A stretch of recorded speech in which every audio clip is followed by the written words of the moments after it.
Committee. Welcome, everybody. It's good to see you all here tonight. I'm going to have to start with a roll call. So, Dean, I don't see Dean here yet. He will be. Kathy, I don't see Kathy here yet. Greg? Present. John Hickling? Present. Dick Jameson is not going to be here. He let us know. Dee Ortner? Here. Parashar is going to be a few minutes late. Christine? Here. Wade? Here. Hi, Wade. Phil? Here. Brian Taylor? Brian? Everybody, happy Hi. Thursday. Lois? Here. Hi, Lois. And Andrea may join us, but she may not. I'll get right to our first order of business. Our first order of business is to welcome our latest addition to the Finance Committee. Now we will have a full house. So I'm going to turn this over to Ray. Ray, you want to say a few words to help us get to know you? I do. Mute myself so I'm not bothering. Sure. I do feel a bit of handicap not knowing many people on the Finance Committee. So you will all have an advantage on me in that regard. And over time, I hope to catch up. So I was raised on a dairy farm in New York State. I got a BA in philosophy from Drew University. I taught school in an all-black school in South Florida for 2 years, and then taught special ed in New York State for 2 years. In 1972, I moved to Concord and went to work for a small manufacturing firm in the area. I got an MBA from Northeastern at night, and from 84 to 2009, I owned and ran a company called Sopro that makes building materials used by contractors for concrete repair. Really exciting stuff. Yeah, some people smile like, so the question is your garage floor need my services is the question. Anyway, so our two kids, David and Lisa, attended Concord schools, and I volunteered at Open Table. After I retired, I got involved at Open Table for the last 10 years. I spent 7 years on the Hugh Cargill Trust Committee. And then I spent a little over a year on the Affordable Housing Funding Study Committee. And that was where I really first encountered the Finance Committee, other than just watching the performance at the town meeting. And my involvement in the Affordable Housing Funding Committee was interesting because Mary came to our meetings. I think she was the observer, I think maybe the whole time I was there. And I thought she sort of challenged us to work harder to explain or defend what we wanted and why the town and its taxpayers should support what we were proposing.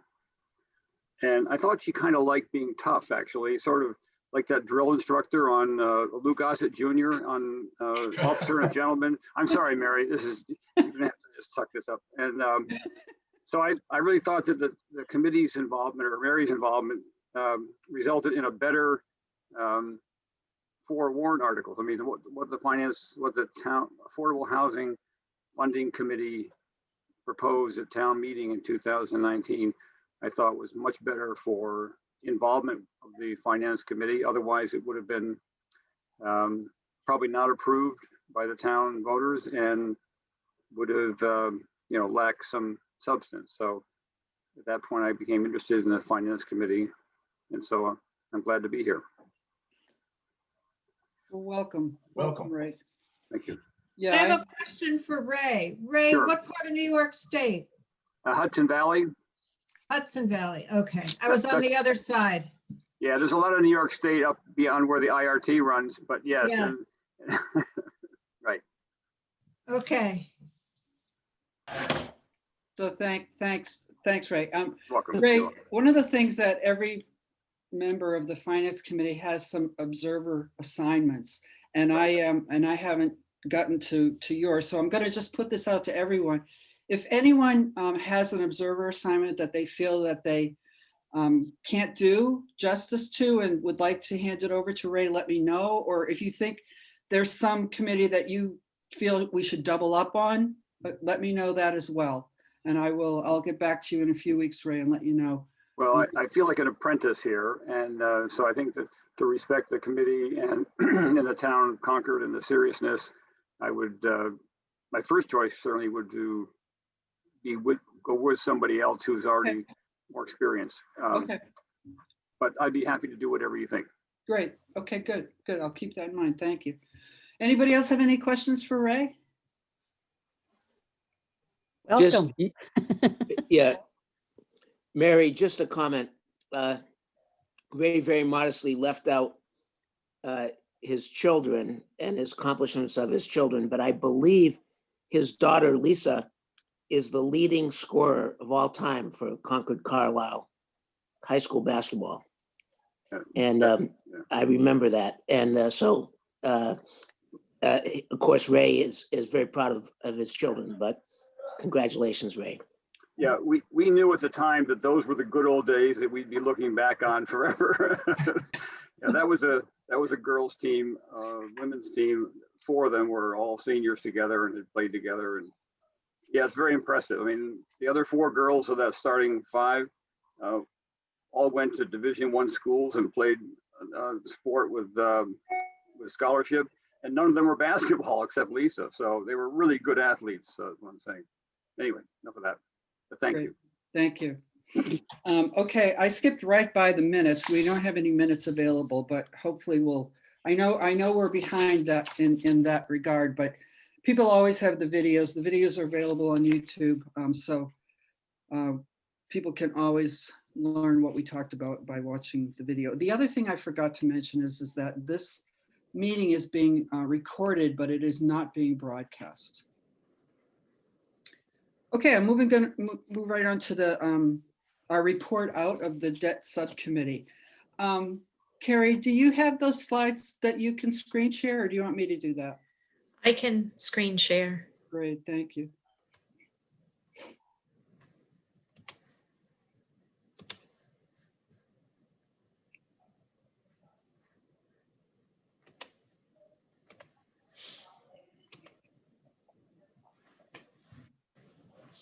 Okay, great. I'm going to talk us through this slide deck as a report out. This debt subcommittee was formed in October 2020, and the members are Dee Ortner, Parashar, Christine, and myself. And obviously, I don't have Carrie listed here, but without Carrie, we wouldn't have been able to do any of this work. So Carrie was an integral part of everything that you're going to see here. We formed this right after the town meeting. For 2 reasons. Number one, debt service is about 10% of our operating budget. And I thought it was important that we get a better understanding of what that entails. And also we're aware of the fact that we've got a large project looming that's going to increase the debt service. So I wanted to get a better understanding of that as well. So that was really the thought we had when we formed this committee. Next slide, please. So what we're going to talk about today are some definitions. When we got together, the first thing we realized is that we had to get our definitions clear. What's debt service, what's capital, what's operating. We're going to then talk about why is debt service important, how we manage debt, types of debt, how we approve it at town meeting, and what are the practices and policies that govern how we issue debt. We're going to look at some recent trends for Concord relative to other towns. We're going to look at the impact of the middle school and other findings. So right away, we'll start with the definitions. For many of us, this is going to be a review, but not for everyone. So let's just start. Operating expenditures are purchases of any goods or services that are consumed within one fiscal year. And that's what we see in the fiscal budget. So the $115 million budget we saw last year was all operating expenses. And debt service, but it usually includes the biggest operating expense that we have in our budget, obviously, is salaries. And other things that would be in operating expenditures would be things like contracts or, for example, leases on the school buses, but anything that is paid within a year. We can compare that to capital expenditures, and capital is anything that is the purchase of goods or services costing $5,000. and having a useful life of 2 or more years, and it can be paid with cash or debt. So capital and debt are different. Capital can be paid with cash or it can be paid with debt. And a capital expenditure that's financed with debt must cost at least $100,000 and have a useful life of 5 or more years. Debt is a legal obligation resulting from borrowing money. Comparing and contrast that to debt service. Debt service is the actual payments that you make annually against that debt. So if you have a mortgage, your debt service is your mortgage payment. The debt is whatever you borrowed when you bought your house, but the debt service is the payment that you make monthly. And those are the costs that you'll see in the annual budget. And they include both interest and principal, usually interest and principal. Any questions so far? Interrupt me with questions because I'm going to go too fast probably. Okay, next slide, please. Okay. We needed to ask ourselves, why is this even important? The amount of debt directly impacts the town's bond rating and the cost of borrowing. So our bond rating is something that we take seriously. We have a AAA bond rating. It's one of the Finance Committee's main goals and responsibilities is to maintain that. And a higher bond rating or a good bond rating means that we will have favorable interest rates when we go out to raise money through debt. So this is the amount of debt impacts that. Many factors go into what our bond rating is and how much it costs us, or what's the interest that the market will want to earn to buy our debt. But the amount we have is one of those factors. Other factors are things like how much do we have in free cash? How much is the per capita income of the town? How much are we funding OPEB? So there's a mix of things that go into this, but obviously the amount of debt matters as well. Debt service expenditures reduce funds available for other things. So the more money we spend on debt service, the less we have available for things like electrifying the fleet or hiring new teachers or hiring more sustainability directors or economic vitality or anything else. So debt service is something that takes away from other things we could be doing. Too much debt limits our ability to borrow in the future. And then finally, as you know, the Finance Committee is obligated to publish a 5-year property tax forecast. I think last year, Dean, that was the last year that you actually included an estimate of what it would cost us to include the middle school. But in general, we only show the debt that's already been approved. So this is problematic for us to do a good job forecasting property tax when we really don't understand what our debt service is going to be. Yeah, that little comment on that. I mean, we've been going back and forth on this for years. Yep. As whether or not our tax projection should include any debt service, which is speculative, which has not been voted by town meeting yet. The middle school, we decided as a committee, was enough of a need that debt service was a foregone conclusion. The question is how big it will be and when it will start to hit. So those we tried to model and we did include it in our 5-year tax projection this year. It's the very first time we've included debt, which has not yet been approved as part of our modeling exercise. Right, exactly. Good, thank you. Carrie, you want to go to the next slide, please? Thank you. Okay, so how can we finance capital spending? We can finance it, again, with either cash or with debt. So there's pay-go capital, which is we pay for it with cash and it's authorized at town meeting annually. Or we can fund capital with debt. And there are basically 2 different kinds of debt: debt within the levy or excluded debt. And debt within the levy means that the debt service is paid within Prop 2.5 levy limit. So that is included in the 2.5% property tax that we can levy without having an override. Excluded debt, on the other hand, is in fact a temporary override of Prop 2.5. Any questions on that? Good. Next slide, please. The types of debt that we use right now are either short-term or long-term. Short-term, Carrie, you're going to have to help me here. This is usually something that's done temporarily. Is that correct? Correct. So this would come into play typically when we have larger projects. something that might span multiple years, such as a school project, where we don't necessarily want to permanently finance and be responsible for paying principal while the project is still under construction. So that's typically when you would see short-term financing. Great, and it's interest only. Whereas long-term is more permanent financing. There are two types of long-term: general obligation, which means that it's backed by the full faith and credit of the entire municipality. It has lower risk because of that, so therefore we can usually pay a lower interest rate. There are revenue-backed bonds that we, in fact, which would usually be tied to something like an enterprise fund, but in fact, the town of Concord issues all of its debt as general obligation bonds, so that we have lower risk, lower interest, lower admin costs. Next slide, please. The approval process. For the types we have a different approval process. The pay-go stuff, these are things that I'm looking at what we approved last year at our town meeting, and the pay-go type things that we pay for, which are cash, that require a simple majority town meeting vote. And again, they're done annually.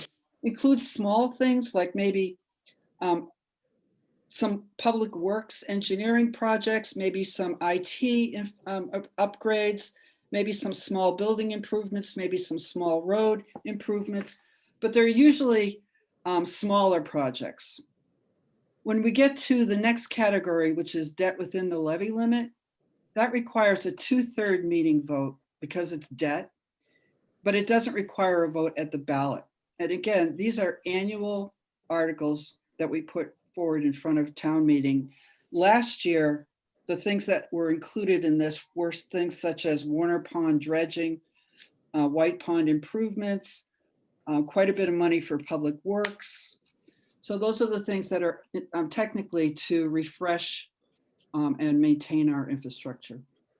And then finally, we have excluded debt. This requires 2/3 town meeting vote, again, because it's debt, and it also requires a majority ballot vote. And these are done as they're needed. So again, the middle school, this is where the middle school would fit because it's excluded. It would be above Prop 2.5, and it would be a special warrant article. I was reminded today with a conversation, I think it was with you, Dean, that several years ago, the town came forward with a proposal for excluded debt. It was the schools, right? That's right. And it passed at town meeting, but it failed at the ballot. This goes just to bring everybody else up to date. This goes back to before the Alcott School was even built. The initial proposal for how we were going to construct a new set of elementary schools was something called a master plan, and it involved 3 buildings in very rapid succession being built using the Alcott campus as a 2-building campus for the reconstruction of Thoreau and Willard, and it was a real free-for-all kind of thing. That passed a town meeting, but when it got to the ballot box, the master plan was not approved. And so we had to go back, retrench, and then build those buildings one after another, one at a time. So there have been votes that have not found favor at the ballot box. Thank you. That's a good reminder. Next slide, please. I'm looking now at the town's financial policies and practices, and I think the correct word here is practices, because these are not, the debt within the levy limit is a practice. This is not a policy that has actually been approved by, or reviewed or approved by the select board. But we do have a practice where every year we dedicate 1 to 2% of that year's annual budget to pay-go capital, and we allocate another 5 to 6% of that year's annual budget to debt within the levy limit. So this is something, and the thinking behind this was that if the town has borrowing capacity, we should be refreshing and maintaining our infrastructure every year. And I think that makes perfect sense. Carrie, do you want to add anything to that? I think just for further clarification on the 1 to 2% and the 5 to 6%, mostly with the 5 to 6%, it's the debt service payments totaling 5 to 6% of the budget, and we back into how large of a debt issuance we can have based on the ability to service the debt. Good, you're right, good. That's an important thing. And I'd like to make a comment about that, because the way you're positioning this is refreshing and renewing existing assets and infrastructure. In recent years, we've been expanding ourselves, adding new facilities and then dealing with that. You know, we've got the White Pond acquisition / improvement. We've got the Warner's Pond waterfront that is going on over at Giroux. So these are expansions, and they are being done with debt within the levy. So it's not just refreshing and renewing. It is, there's some expansion that does go on within this allocated space. Yeah, there's been a little bit of leakage here as far as what the purpose of this is. That's true. Okay, the next thing, look, anybody Mary? have, anybody, And- yeah, and wait. This is exclusive of the school budget. So is that correct? Well, Actually, no, the school does have a portion of this. So for example, last year, the school was allocated a debt issuance of $900,000, and the debt service against that 900,000 was within this 5 to 6%. Okay. Okay, not the high school, but the CPS. Okay. So I think actually it was 900,000 last year. So they get a piece of this of every year. The next thing is excluded debt, and again, excluded debt is issued for as needed large projects. It's all general fund, it's all general fund debt other than school buildings, which I don't know if we've done that much of in the last 30 years. It's issued for 10 years. You can see the terms here. School debt is issued for a period of 20 years with a level payment. So this again is very similar to your mortgage, where the payment is level, but the interest and the principal portion of that changes over the course of the term of the mortgage. And so schools are 20 years level payment. can we talk about that for 1 second? Sure. The bonds that we issue generally are not like a treasury bond or something where you have a face value for the bond and you're issuing periodic quarterly coupon payments or something, and then at the end of the term, the return of capital is returned to the bondholder. It doesn't really, ours do not work that way. We're returning the capital over time, and as a result, our interest on the remaining outstanding capital is declining. So we really have, these are declining balance models. That was new to me when I joined the finance committee, that these bonds are a little bit different than I had thought of bonds. Mhm. So, we're returning capital throughout the life of the bond to the Right. bond. Right, it's not like a corporate bond, you're right. Yeah. Terry, you want to say anything? I saw you poke your head up. Oh, no, sorry. Okay, yeah, you're right. These are not like corporate bonds, exactly. I like to think of them more as a mortgage. You know, it's almost But like, they're not level payment like a mortgage. Like the school has a level payment model, which is more like a mortgage, but ours are Right. a constant. It's a regular return of capital at a constant rate, and as a result, our interest component is going down. So our overall yes, payout each year is a declining amount. yes, right, for the general fund, right? Yeah. Right. The school is actually a level payment. Is that true for the high school, Carrie? It is. Okay. School debt does not have to be issued level payment, but it typically is because of the size of the issues. Sure. The other thing I would mention is, while the town finances its projects other than school over 10 years, state law will set the maximum amortization for different types of projects. So we have a practice of 10 years or less, even though we may be financing items that would qualify for 20-year amortization if we so chose. Any other questions? Great, okay, you want to switch me to the next? Okay, good. Now we get into the the fun part, the pictures. There's a lot going on in this slide, and it really is looking at the history of Concord's debt service.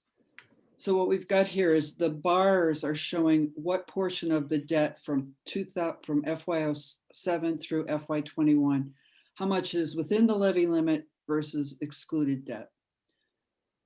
So the blue is debt service within the levy limit, and the orange is debt service for excluded debt. This rust-colored line right here, right, is really looking at what has debt been as a percent, what is our total debt service been over this time period, and the gray line is what has our debt service been as a percent of total budget. So let me just stop there and give you a minute to absorb everything that you're looking at right here. The picture that this is telling me is that our debt, the amount that we pay in debt service is going up and then it levels out. And the reason that is because our excluded debt is coming down. I think it's peaking right here because of the high school, and it's going down, and our debt service for debt within the levy limit is going up slightly. So these two things are kind of canceling each other out. So in total, we're kind of level. But as a percent of our total budget, we're going down, and that's simply because the amount of our total budget is going up. The other thing, yeah, yeah. Kathy, Yeah. I have a question. This debt service that's within the levy and the debt service that's excluded, are they additive? Like if would I take these two bars and add them together? Yes. Okay. And if we have a proposition 2.5, Right. why, how does this, I mean, this must have a direct impact on the tax rate that the residents of the town pay. Yes. Okay. Yes. So I am following along. Okay. Well, okay, excluded debt, you could look at excluded debt as an override over that Prop 2.5. Because in fact, you're saying we're going to levy taxes more than 2.5% because we're going to pay for this big loan that we're taking out for a project. So it is kind of an override, but the thing is that it's short-lived. It doesn't go up and then stay up forever. It just goes up while we fund the project and then comes back down. And when we fund the project, we're talking about a school, right? Usually like a high school or, now coming up the middle school, but those you're saying are 10-year bonds. 20-year. 20-year. Yes. So they're going to be there for a while. Yes. Okay. Thank you. Yeah. Good. Thank you. Anybody else have any questions? So I have a question. Go ahead. So what we heard on the last slide is that school debt is always level payment. So the only way that the payment, that the debt service declines is if general obligation, general fund debt that we're taking out is declining because schools are a level. So I think we're still paying for Alcott and all the other schools have piled in there. So Right. it should be the majority of our excluded debt is level funded. I mean, if not all, Yes. but we see that the excluded debt is kind of trickling down after 16 when we took out our loans for the school. It's going down. So it sort of doesn't pass the test of, That's a good why question. isn't it just level? Why didn't we just go up and stay level, Carrie, if all of that school debt is all level payment debt? So there are some additional projects that are excluded, the bus depot. Yeah. There are some, a portion of a water project that is excluded that we're still paying. Okay, so But there are other- some pieces in there. that are- Yeah, and we've refunded and refinanced each of the elementary schools in the last couple of years as well. Oh, so that would cause the payments to go down, even though they're Yeah. now level, they're level at a lower price. Yeah. I got it. Okay. But would that it, Carrie, would it explains stand to Thank reason that this excluded debt would likely go up once? I mean, we're sort of in the throes of discussing another school, right? So that we should see a sort of an uptick here as again, because we're just stacking, we're stacking debt on specific projects here. Right. Is that fair to say? We're getting there. Well, great segue into. You want to look at the next slide? Oh, okay. Or maybe This isn't going to answer your question, but the Carrie's- slide following this will. hold that thought. That was a great question. This particular slide is just trying to take a look at where are we relative to some neighboring towns. And the only towns that we could get good data from were Weston, Lexington, and Sudbury. So Weston has this weird thing going on where every 3 years they have a $24 million debt service, and I don't know why. But I kept it in here because at least it shows that they're way ahead of us, or their debt service is much higher than ours as a percent of their total budget.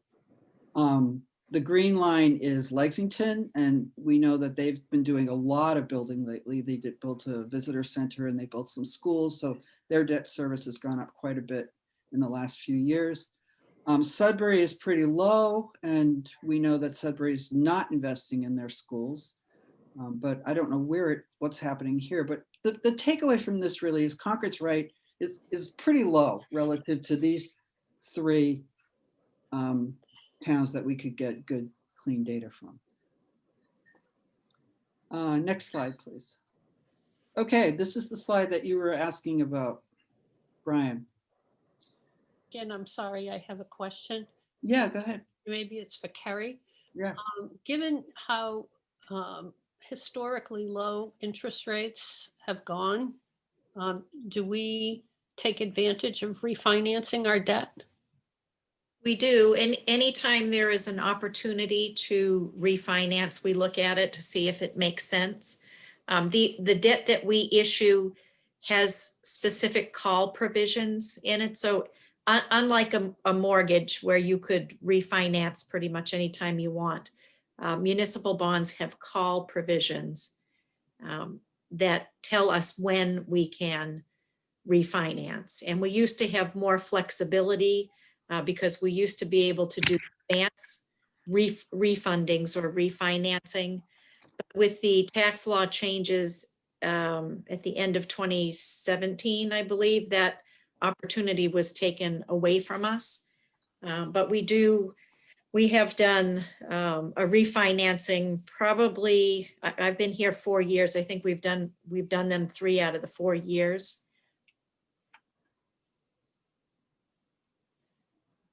Thank you.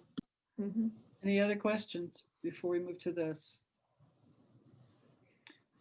Okay, this is a great slide that some of you have seen before. Carrie showed it to us, I think about a year ago, but we've updated it since then. So we're looking at debt service only for excluded debt. So we're not including here debt within the levy limit, but we're saying what is the impact to the median tax bill over here from FY, what is this, FY09 through FY30. We're right here at FY21. And we're looking at how much has the town taken out of the median tax bill? How much has this elementary schools taken out of the median tax bill? How much is the high school? How much has the Minuteman? And then how much will the middle school? So we're looking at over time, the amount that the middle school, if it's $100 million middle school, will add about $1,000 to the median tax bill. We should keep in mind that the high school at its peak added about $482 to the median tax bill. All of the elementary schools at their peak, when they were all peaking, added about $450 to the median tax bill. So we're looking at the middle school adding about $1,000. And that will be gradual, but eventually, And I'm sorry to keep asking, but Mary, can you explain why that because, would be? I mean, that's 2.5 times the high school. right, right. Well, the thing about the high school is that we had some state, MSBA funded part of the high school, and also Concord only had to pay 75% of it. So those are some of the main reasons why the high school wasn't as expensive for Concord. Whereas the middle school, we're not getting MSBA funding. And it's also, it's just Concord School. Thank you. So it's, I think the picture tells the story. Any Now, questions? Mary, may I just make a comment, ask a question? Sure. That's a terrific chart. It looks a little like the Matterhorn to me, but those statistics that you just mentioned, it might be helpful to look at them and think about them in terms of the percent increase on the median household tax bill, and not just in sort of absolute or nominal dollar amount increases. $1,000, if I'm not mistaken, is about an 8% increase in the median household tax bill. So maybe we can go back and look at what those other increases represented in terms of an increase to that tax bill. That's a good idea, especially since going back, it'll be against the different median assessed value. So we can express it as a percent. Yeah. Yeah, but even if you're right, we could do that, but still, I think it's still accurate to say that we're looking at $1,000 increase versus a less than $500 increase for both the high school and the elementary schools. The median, sorry, Carrie, may I just ask a question of Carrie? The median household tax bill is around $14,000. Is that correct? That seems a little high. Yeah. I don't have, I think it's probably closer to 12,000. What page is that, Carrie? I don't know. I'm just going off of memory. Yeah. I'm just trying to get an idea. So that's about an 8% increase. That sounds low. What would you think the average assessment would be? No, the average bill is probably around 14,000 You're right, Carrie. and the median around 12. You're right, exactly. Yeah, that's right. Mary or Carrie, just maybe a point of information for the group. So the amounts other than the high school, the middle school component of the chart, and the facts that you cited in terms of the amount that it impacted the bill, those are known amounts in terms of the elementary school and the high school. The amount that we have for the middle school, we made some assumptions in terms of interest rate and the year that it would hit and the amount, the payoff period. And Yes. those might be useful to share those with the group. So Carrie, it was Sure. 20. So we Go ahead. We conservatively estimated it, and I just wanted to make sure we shared that with folks. So we assumed $100 million project with no state reimbursement, financed over 20 years. We used an interest rate of 4%, which we know is high, but we always model at 4%. And we assumed that we would be permanently financing this project in year 4, so that we would be temporarily financing or doing short-term financing for a third of the project, each of a third in year 1, 2/3 in year 2, and probably 1 year of 100% short-term, and then rolling that into long-term financing. Thank you.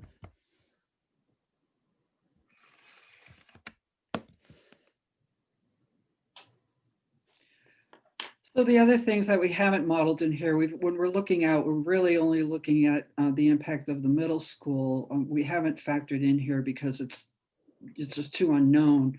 What are some other capital requirements that are going to be coming along, like municipal needs for public safety, fleet electrification? There are other things on the horizon. Question. So when do we cross the threshold of the levy limit?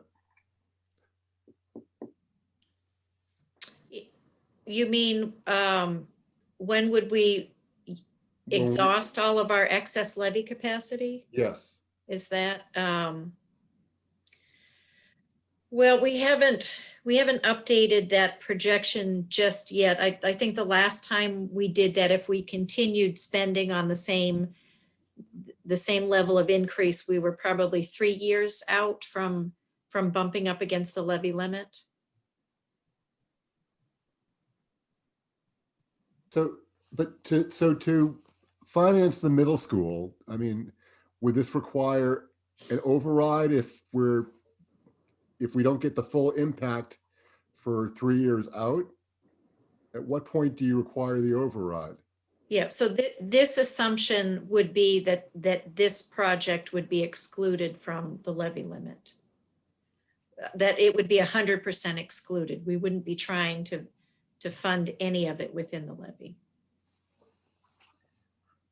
So it wouldn't be a Prop 2.5 override. It would be an excluded debt. And the word excluded means that it's excluded from Prop 2.5. So we can raise debt that's excluded without a Prop 2.5 override. That's exactly why it's called excluded, which is kind of funny because it's kind of an override, but. Yeah, so I'm having trouble following if there's a Prop 2.5, Mhm. this override ability, especially on these very large projects. I mean, are the residents aware that?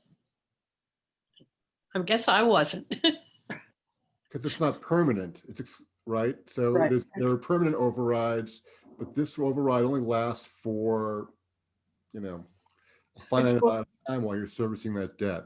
Right. And you Well, get. to it's vote on it. funny, Kathy, it's funny you should say that because I've had people say to me that, well, our taxes can't be going up more than 2.5% because we haven't had an override.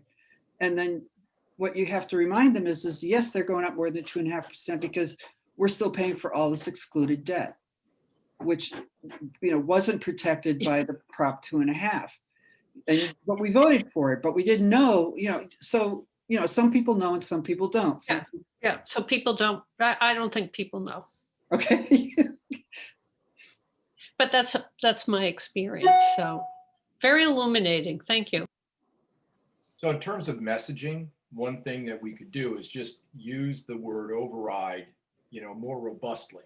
When we're voting to exclude debt, we actually call it an override vote. We're overriding Prop 2.5 by excluding this debt from the levy limit. We just use the word override so people get the idea that their taxes are going to go up more than 2.5% because that action overrides Prop 2.5.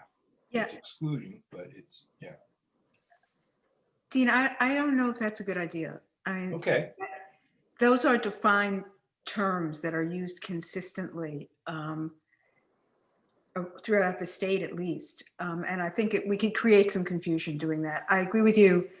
It might be good as a matter of messaging to make it clear that the end result of this project is that your taxes will go up, can go up legally, can go up more than 2.5% without a formal override vote. But I think we should keep that word, we should use that word consistently with the way it's used in the law. Why is that? I mean, we are in fact overriding 2.5. But There's nothing. But it's a difference false about between that statement. No, you're right. I mean, just intuitively that seems right because it is. But these are defined terms that are used in a particular way in the legislation. In the course of my fooling around with this, I came across a very useful document, which I'm trying to launch. It's on the site of the Division of Local Services, the Massachusetts Division of Local Services. And it's literally a glossary of these terms and what they mean, how they appear in the law, what the basis for them is in the law. And I don't think we should be redefining those terms. It's a messaging issue. I just think we need to be clearer. I don't disagree that there's a lot of confusion about this and that it would be good to be transparent about the effect of this. See, I'm not sure that excluded is baked into the law. Yeah, I'm not sure that, I think that word excluded might have been evolved as a way to present this. I'm not sure, you know, I'd be interested to know if the word excluded is actually part of some, you know, bylaw or some legislation.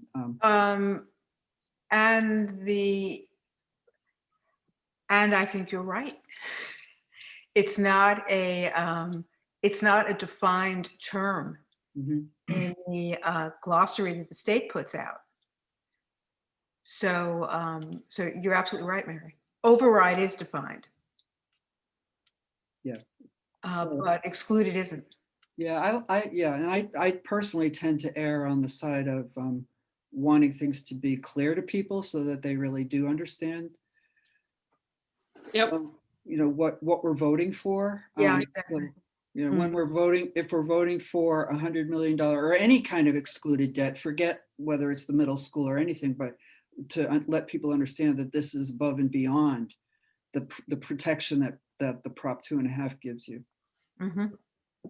So who prepares that, Mary? So if we go to town meeting and approve a new middle school and then it's followed by a ballot vote at some time later, who prepares what's on the ballot? It's not us. No. Is it the select board would prepare that? I don't know. I think I'm not sure. I assumed it would be the schools and it would get reviewed by legal counsel to make sure that, you know, but I'm not sure. Yeah. So to I mean, I answer don't think Lois's question, excluded debt is listed as debt exclusion in your glossary. Thank you. I just found it at the same moment. You're right. Yeah. Yeah, it's listed. It's an action taken by a community through a referendum vote to raise funds necessary to pay debt service costs for a particular project from the property tax levy, but outside of the limits of Prop 2.5. Exactly. Yeah.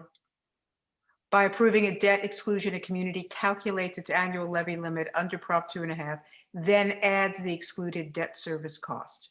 Right. Yeah.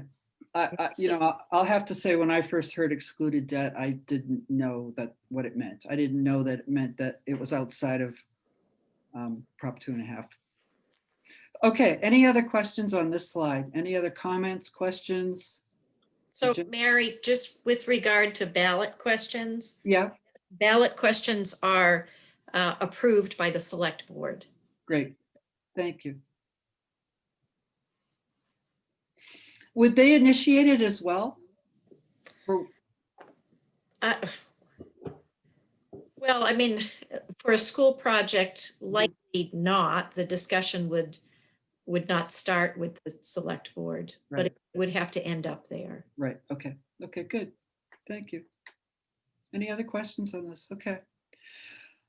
Okay, so the findings that we would like to share with you as a way to wrap up the work that we've done. So we're wrapping up the work that we've done, but you can certainly, and the reason we decided to do that is very quickly when we come back after the holidays, we're going to be hard at work on the guideline spending and all the other articles. So we wanted to wrap up the work that this subcommittee did and present to you here our findings. And you can resurrect this next year if you want. So our findings to date, debt and the associated debt service is very well managed. You can see that we were right in the middle of the pack there, and it's a reasonable percent of our budget. Going forward, the middle school and other municipal capital needs, will add debt service to the town's budget and put pressure on property taxes. A long-term capital and debt planning process supports the select board goal of sustainable and stable property tax increases. And I think that, thank you very much for those of you that attended the capital planning task force hearing. I mean, I think that committee has certainly heard our concerns and what we are hoping that their work recommends, and that the output is that we have a planning process for these types of projects, and not simply they pop up as needed. Can I put in a plug for that hearing? Yeah. The capital planning committee is soliciting feedback. I believe their presentation, Parshar, correct me if I'm wrong, should be on the Concord Town website under their committee link. And the presentation is speculating on 3 specific alternatives for how the capital planning process will work. And they would love to get feedback on those 3 options that they laid out. So one is status quo, one is form a permanent committee, and the one in the middle is in the middle of that. It's create a more regularized process, but it's not a standing committee. It's done through some sort of procedural approach. So you can look at the website and check the presentation. But they're looking for feedback, so they're going to collect feedback in through January if anybody wants to get their opinion on the record with them. That's helpful. So can I ask a question on that? So Parashar, you're our, I don't know if I say the right word, a representative, is that, you're not an observer, but you're not a voting. I guess member. I'm a liaison. You're a liaison, okay, that's the word. And so you don't vote on that, is that correct? That is correct. I do everything but vote. Right, and so, but did they solicit our opinion through you? Not really. I mean, I'm there, I act a little bit in my own personal capacity because part of this is just, what do you think? But I'm also a bit mindful without presenting as official finance committee views, because I don't think we have such views yet, of giving them a sense of some of the items that we've talked about in general at FinCom. I don't know if that helps answer your question, Yeah, Christine. no, I think it does. Well, that's sort of, my question. So their process, I think, is supposed to wrap up maybe in the spring. Is that correct? That is correct. Yeah. So they're gathering feedback now, and I assume that at some point, maybe in, I don't know, maybe in February, we'll hear back from them as to where they think they're going. Is that fair? It's fair. I don't know that we're planning on presenting another round publicly. Okay. But the meetings are all open, and we're encouraging people to provide comments as early as possible through the end of January, if possible, just so that we've got time to consolidate input, because we're also doing input, consolidating information, et cetera, ourselves. Right. And so the earlier we can get information, I think the better off we are. But our meetings are all open to the public, and obviously there's a period of public comment if people want to comment as well. And so, we'll be open to feedback all the way almost to the end, I think. Yeah. Carrie, do you want to add anything to what I just said? No, I think you covered it well. Okay. Okay, and finally, the other ways that we can smooth debt service. And I want to back up. I think one of the main recommendations that we made to the capital planning task force is that any capital plan should be tied to and supported by a debt plan, which smooths debt service. So I think that was our link into the capital plan, was a debt plan. But the other ways that we can smooth debt service would be, one, to time some of the debt within the levy limit to help relieve the burden imposed from spikes from excluded debt. So basically what that means is that if we know that we have a spike coming from the middle school, we might want to dial back on some of the debt we're issuing under the levy limit. The other thing that we can do, and we have done, is to use stabilization funds to kind of smooth off the top of those hills there. And that's, I think that's about concludes the work that we did. Any other comments, questions? Anybody want to add anything to that? That's really great work, Mary. Thank you and the committee for doing all that. Someone just unshared the slides, so I can't really remember exactly what that middle slide said about the board, the select board supporting a sustainable and stable rate of increase. Did the committee try to identify what might be a sustainable rate of increase? Did the committee try to quantify any of the increases in terms of either the rate of property tax increase or the increase in debt service or No. or any such metrics? No, we pulled this right off of the select board goals that are published on the website. And so, it's all qualitative. It's not quantitative.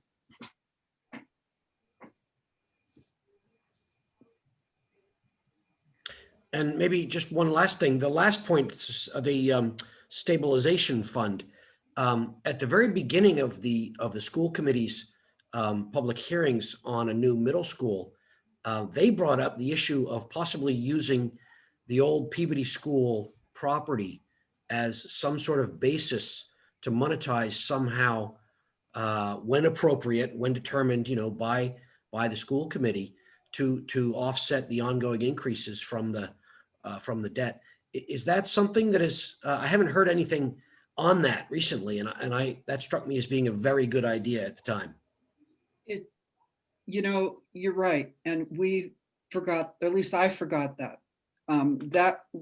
That is another way to offset the burden of, you're absolutely right. Maybe we should add that to the slide as reference to another finding would be exploring either selling or somehow repurposing.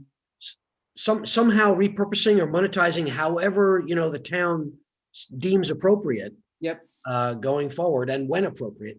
I thought about asking that question of the capital planning task force, but I'm not sure that falls under their, I guess by a very broad definition, it might be included in their charge. I would think it would. I mean, if you're putting together, again, if you're putting together a capital plan that's supported by a debt plan, the repurposing or monetizing would certainly impact the debt service, right? So yes. I would hope that we don't let that, what I think is quite a good idea, just slip away without, that being our intention. John, I think this is Prosher, and I see Stevens on, and Carrie can correct me if I'm wrong also, but the purpose of the task force is not to put together the plan, but to put together the process. And whether or not the process and the plan should eventually incorporate those other things, I think maybe a downstream question. I don't know if Stephen or Carrie, you guys have any thoughts on that? Not that I disagree with the idea, mind you. Well, I don't think we're talking about what we're going to recommend to the capital planning task force. We're recommending what we document on the findings from the subcommittee. I think we're getting a little bit out of scope of what we're talking about, but I'm certainly open to hearing opinions. But what I was suggesting is that we capture John's point on the slides for the subcommittee so that we have that as a document if people ever want to use that as a reference going forward. I wasn't breaking this open for a discussion about what's the role of the capital planning task force. Fair enough. Okay. Okay, great. So I think the right thing to do here would actually maybe take a motion. Do we want to add that? Or I don't know, what do other people feel like?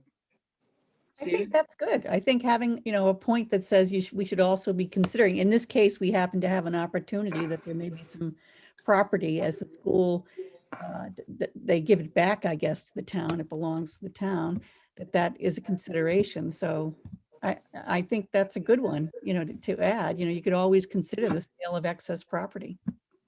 So it would pertain to any excess property, right? Not just anybody. Middle school, it would be, anytime a project results in a consolidation where you might have some excess property, we could have that with municipal projects as well, to the extent that we Right. move the police headquarters somewhere else and so forth. I think it's a good consideration. Stephen, did you have a comment? Yeah, I mean, I think let me see. I want to separate the two issues of debt service and monetizing surplus property, because you borrow the debt based on the cost of the project, and you're obligated. It's a debt obligation. You're obligated to those payments for a term. You can't offset that obligation by the potential resale or monetization of the property that's being not used. And a lot of times that reuse of the property, first of all, may never end up yielding a monetary benefit. It may be for municipal purposes. It may be for something that the community has decided is a high priority. Now, in under the charter, the town manager has responsibility over all town facilities. And I think that one of the things that I try and guide, my evaluation of that is are we getting a good value proposition? And so I think where I'm connecting with that thought is the finance committee should certainly be, or could, I shouldn't say should, sorry. The finance committee could certainly be saying, hey, when we have surplus properties like Peabody, we want to really find a good value for the reuse of it, taking into consideration the town's goals, objectives, things like that. That's right on. I think commingling it with the debt discussion is apples and dump trucks. I think that the debt transactions are pretty straightforward based on plans, estimates, things like that. Adding it's monetizing property is usually going to be about value plus goals, not just monetary value. I think that that's something that the community would want, like affordable housing. If we wanted to use a surplus parcel for affordable housing, which is a community goal, you're not going to be able to maximize the monetization of that. So I just feel like it gets too murky in a debt presentation, but I do think there's a place to have that discussion. Well, the point of the whole debt subcommittee was the impact of debt on property tax. So what it really comes down to is how does debt impact property tax? So when we're looking at things like stabilization funds, or we're looking at maybe a capital plan, it was really all about how do we manage debt. And I'm not talking about, how do we issue it, or, what is the terms? I think I was more concerned with what is the impact to property tax, and if looking at how we can reuse property can mitigate the impact to property tax because we're issuing debt, then I think it does belong in the conversation. And that's my first point. But my second point is just putting it in the deck doesn't make policy. It really is just hey, when you're thinking about capital planning and you're thinking about issued debt, have you also thought of, are there ways that is there an opportunity cost to the land? So you maybe not have to buy land going forward. It's part of the whole planning discussion that where debt is one piece of. I disagree that it's a part of the debt planning discussion, but I'm happy to defer. I think the average taxpayer would agree with you, Mary. What do you think, Greg? Do you want to say something? Yeah, I was just going to say, have that as something, not just when we issue debt, but just an ongoing thing that's always done, right? To offset the tax liability, right? It doesn't have to coincide with issuing any debt, right? Can't we do that all the time? Look for unused property in the town and see how it can offset, our tax liability. I think so. I mean, I didn't feel that because we called this a debt subcommittee that we were limiting ourselves to only talking about debt. I thought we were talking about how does, more than that. I'm open to other comments. Mary. Yeah. So I see what Stephen's saying, and I agree with the separation, but at the same time, I don't think it precludes us from adding a bullet to the PowerPoint slide. Furthermore, I don't know why we would need a motion to do it. I mean, can't we just come back? Can we just add it? This is not a formal exactly. action or anything else that we're doing, no? Exactly. It's certainly not a policy. Right. Exactly. So let's just add it and move on. I mean, I think we're Okay. just spending a lot more time than we need to. Great. Because I mean, technically it's coming from the debt subcommittee. So if the four of us agree, let's just do it. Whether FinCom generally agrees with what we presented or not, it may be almost besides the point, since we're not doing anything with it. Right. We're not establishing policy here. If Exactly. anything, this was more education. Yeah. Than really. So Okay, I'm okay with that. Anybody object to that? Anybody want to do anything differently? Everybody okay? Great, okay. I'm gonna move on. I'm back to my agenda, and the next thing is the chair's report. Okay, so this ends the part of the FinCom cycle where we do a lot of educating and researching. And now we're gonna, like I said earlier, right after the holidays, we're gonna come back and do the normal work. This year we were lucky. We had several months where we could really delve down and learn and research things that we normally don't have time to do. So I think we took really good advantage of that. So I thank everybody for being there and participating in that. Now we're gonna get back to the work we normally do, which is the guideline process and making recommendations on warrant articles. So that's where we're going. Observer reports. I'm going to give my observer reports from the select board and the chair's breakfast. And as I do that, if I'm stealing anybody's thunder from their own observer reports, please let me know and I'll stop and I'll let you talk about whatever it is I'm bringing up. Kate Hanley presented, came to the select board meeting and presented a revision of the policy for fleet electrification, which is really quite exciting. They're doing a lot of work around electrifying the fleet. The smaller vehicles are being replaced with, I think, Leafs, and it's actually saving money because we get grants to pay for it. And so it's costing more than a combustion engine vehicle, and the maintenance will be less. So not only is this good for the environment, but it makes really good financial sense as well. So that's good. The next step will be electrifying more of the heavier equipment, and that's going to be a different kettle of fish. I really don't know what we're going to do there, and I haven't read the revised policy yet, so I'm only telling you what I heard at the meeting. The other thing the select board did was they looked at their priorities for the CPC funding. Chris, you'll probably talk more about that when it's your turn. Great. The select board also finalized the calendar. There were some discussion about when the election would be, and the election is going to stay on March 25th, and the caucus will happen, I think, 49 days before that.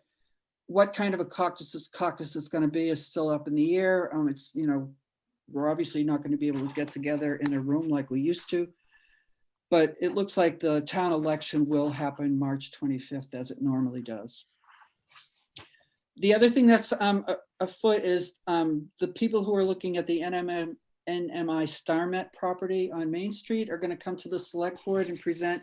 They also asked if they could come to the finance committee and talk to us about their report before they went to the select board. And I said, yes, they'll be here in January. They've published a report and it's long. How long is it? Carrie, do you remember how long that report is? It's like 50 No, pages. I don't. Yeah. It's long. We'll forward it to everyone so you can read it, but obviously we want to focus on the financial impacts section. And It's 55 pages. it's 55 pages. Yeah, it's a great report. They did great work, but and you can certainly read all 55 pages if you want, or you can just zero in on the financial implications. The other thing that came up at the chair's breakfast is that CMLP has issued new rates. Greg, are you going to talk about that? Or do you want me to? Unfortunately, I missed the meeting earlier this week and haven't had a chance to watch the video yet. Okay. Okay, the CMLP. You can say what you need to say. I can say what I heard, okay?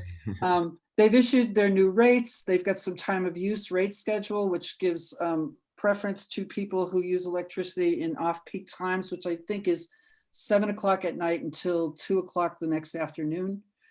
And they're also talking about the developing an infrastructure for the fleet electrification, because it's one thing to buy the vehicles and it's another thing to actually be able to charge them. The other thing that's coming up is the Board of Assessors talked about the residential tax exemption. Kathy, are you going to talk about that when we come around to you? Okay, I won't say anything about that. The last thing I have is that the select board finalized the TIF agreement for the Junction Village Affordable Housing project. The other thing that's happening with that is that the building surcharge, if you remember, one of the things that the town wanted was a surcharge on building permit fees, and that went in front of has to go in front of the legislature, and it's unfair. It's unclear whether they're going to take that up this session or not. And then finally, the Open Space Committee, when the town agreed to have that developed by Grantham, there's, I think, 6.5 acres of land there that's under conservation trust that is being, there's a committee looking at how best to use that. So that project is moving forward. That's the good news. Any questions on anything that I just ran through quickly before we get to other observer reports? I'm not going to talk about the middle school because I think, Dean, I'm hoping you do. So Dean, you want to go first? Me? You want me? Dean, yes. Okay. Middle school is building committee is my charter, and they were asked to restart. They asked to restart, and the select board granted them the right to restart as of December 1st. They held their first meeting as a full committee on December 10th. That meeting was really a look back at, you know, where they left off, what had been accomplished, and they've agreed that they need to revisit those steps rather briskly, but they all need to be revisited. And the subtext there is that when you come out the back end of what they did, by the time they paused in June, the cost was going to go past $100 million, and they know that. And so they're going to revisit that, go through all the, the puts and takes, and see where they come out. And they're going to be led by SMMA, who has on the presentations that they showed on December 10th, that the target is $100 million. And so they're going to try to figure out how to get it into that number, with a lot of balancing that they expect to be doing. They're trying to balance the community's desire to have a nice performance space with a good auditorium, the community's desire to have a gym that would be much larger than the MSBA would ever agree to, because there are community needs for, basketball or other needs for gymnasium space. So those are bigger than what an MSBA program would normally permit. And they're trying to get that all added along with our sustainability goals, the educational plan that the schools have laid out for how the building serves the way they want to teach, and still make it work at $100 million. And it's a big challenge. So they're revisiting everything. There was a summertime group that met, the design subcommittee met, and they walked through all the puts and takes that had occurred, and they did some wonderful benchmarking work, benchmarking against other towns, benchmarking the design such as it is against MSBA standards. There's a PowerPoint available for that that I can make available. And in the end, they determined that there's some amount of constraint has to be applied to what was being proposed. And they're not sure how that constraint's going to be developed, because they need to work with Lori Hunter and the schools and the educational plan, because the goal is to educate the kids. And so they got to figure out how to get it to work in a way that is optimizing the education of the kids, but still trying to meet this target. There are some really good things to think about, and that is that the MSBA is still accepting our application every year. So who knows? Maybe we'll get some funding. You never know. So they're They're pending right now they would have known by now whether they were in or out of the program, but apparently that slides. So that's been slid. So there's still a little bit of back and forth going on over the current program. They would have, I think in December, they usually close the door and say you're in and you're not, but that still hasn't happened yet. So I think that the committee, as it goes forward, is going to be tussling with all these variables, how and trying to make this thing come out to the best of their ability.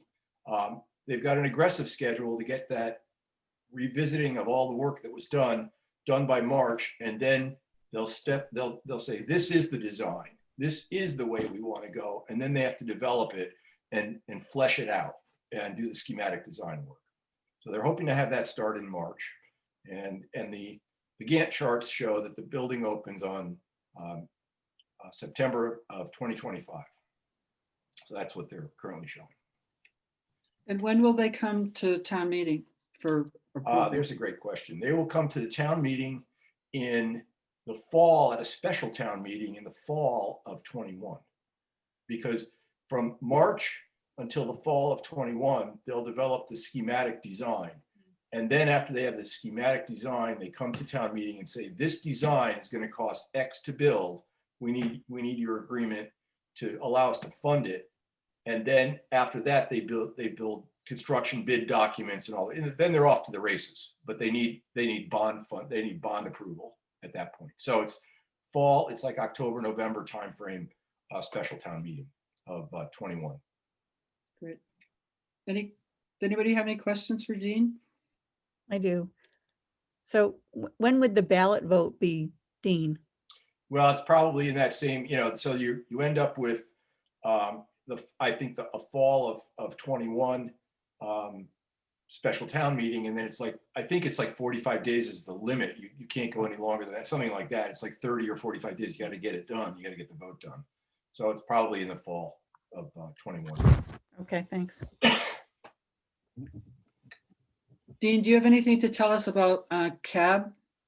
I don't have any further from our last meeting. I don't have any further anything more about that. Great. Okay. Sorry. Thank you. Yep. Okay, Kathy, do you want to tell us about what's happening at Board of Assessors? Yes, very interesting. The residential tax exemption, which was new for me. I don't know if the rest of the Finance Committee is aware that they are studying the possibility. So from the Board of Selectmen, they've been charged with studying how and if having a residential tax exemption would enhance the affordability of living in Concord. So that's the objective, is enhancing the affordability of living in Concord. And I have to say that there was a very thorough study put together, and I very much enjoyed and appreciated all the hard work that went into it. I don't believe I got a copy of the slides because I think they're still in draft. But the analysis really came down to splitting the Concord tax rate, looking at the lowest assessments to the highest assessments. And within the Mass state rules, there is a range from 2 to 35% that one can establish as a discount rate. So they did not comment on what rate should be recommended at this point, but basically did an analysis where they showed our property bands, and forgive me, I'm going to take poetic license here, but I believe they were from a low of 400,000 to a high of 2.5 plus. And in the middle at around 1.2 million, they showed the rates equalizing. So at 1.2 million, you would pay the 100% of what rate is established for the town. But below that, you would get a residential tax exemption. And above that, you would get a residential tax increase. And so there was a very good study, a very robust discussion about would this type of mechanism really enhance the affordability of the town. I thought that one compelling argument against doing this, and it wasn't pointed out as against, but just as a point of data, the top 25% of taxpayers in Concord pay almost 50% of the revenue. So if we were to go to such a structure as this residential tax credit, where you shift the tax burden from the lower assessed values to the higher assessed values, it would shift those upper assessed homes even further, into the tipping the scale in terms of providing revenue to the town. There was also another interesting discussion about the fact that properties below 1.2, and particularly below 1, are in great demand and do turn very quickly. And there needs to be a thought on our part as a town. If you make them even more attractive, does that artificially create a bidding war that drives up the cost of our lower end, therefore negating what we thought was a tactic to promote affordability? So there were no firm conclusions. I don't know, Kerry, were you at that meeting as well? I was. Do you have anything to add? Is that a fair assessment at this point, that there were really no conclusions drawn? I do. I think it's a fair assessment. One additional point that I would make, there was some discussion about the impact of this on rental housing. And so yes. As a matter of fact, that was something that really piqued my interest. Go ahead. Why don't you continue? I was just going to say that it would likely have a negative impact on rental property. So the owners of rental property, particularly multifamily properties, would not be eligible for this program. And so they would not be able to benefit. Yes, yeah, that was true, Kerry. And so there are property types that would qualify for this residential tax exemption. I consider it a discount. I don't know why it's an exemption, but certainly it's personal home ownership. So if you're a landlord, you're not entitled. And that's where, the increase in taxes would get passed along to the renters. What wasn't totally clear to me, there was also some nebulous discussion around homes held in trust. Kerry, and yeah. And I wasn't sure if it was somebody who had a homestead or a revocable trust, or, I thought that would kind of mess things up. So, if you had your home in trust, it potentially would be exempt. Right. A trust would not be eligible for this program. Property held in Any kind of trust, no. even if it was a straight pass through to the owner? Yeah, you know what? I don't know that they get into that level of Yeah. detail. Yeah, that's where, Kerry, I was going to go is to go back. They did have some analysis of other towns, just as, you know, we earlier today on the debt service, they did have an analysis of other towns. There did seem to be, I did, by the way, everybody find this a very fascinating discussion. There tended to be your denser populated cities like Boston or Waltham, where this is a reasonably successful program, and part of that is, you know, here I just described how we would shift the tax burden between the lower property values to the upper property values. In those cities, they have the opportunity to shift the tax burden from lower assessed value property to commercial property, to businesses, to, you know, as I said,